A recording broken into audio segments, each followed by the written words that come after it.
সালামু আলাইকুম। আমি একটু সাধারণত সেফটি বিষয়ে একটু আইডিয়া দেবো। সবাই সেফটি বিষয়ে জানেন। মানে আমাদের জন্য বেঁচে থাকা, সুস্থ থাকা যেরকমের খুবইটা প্রয়োজন বা প্রয়োজন মনে করি, দৈনন্দিন জীবনে চলাফেরার জন্য সেফটিটা ওরকম প্রয়োজন মনে করা আমি মনে করি উত্তম। আমি শুধু বাইক চালাই এর জন্য যে আমার সেফটিটা মানতে হবে তা না।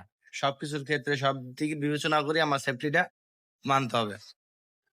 আমি নরমালি একটা উদাহরণ দিচ্ছি। আমি কিছুদিন আগে যেকোনো কারণেই হোক একটা অ্যাক্সিডেন্ট করছি।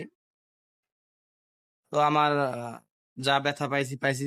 আলহামদুলিল্লাহ যাক, ওটা কোনো সমস্যা নাই। কিন্তু এখন মূল কথা হইলো যে হেলমেট। যে হেলমেটটার এই যে আপনারা স্ক্র্যাচটা দেখতে পাচ্ছেন। এই যে স্ক্র্যাচ, এই যে এই লোকে মানে ভাইজরে লাগছে, এই লাগছে। এখন এই কথাটা বলার উদ্দেশ্য হলো কি আমরা অনেকেই মোটরসাইকেল চালাইলে হেলমেট ব্যবহার করি না বা হেলমেটের অবহেলা করি।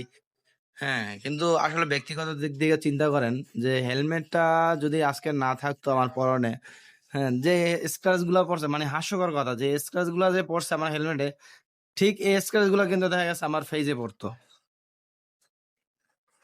তাই আমি বলি, যেই কোনো কাজ করেন না কেন, সেফটি কনস্ট্রাকশন বিল্ডিং এ কনস্ট্রাকশন সাইটে কাজ করেন না কেন বা মোবাইল সার্ভিসিং এর বিষয়ে কোনো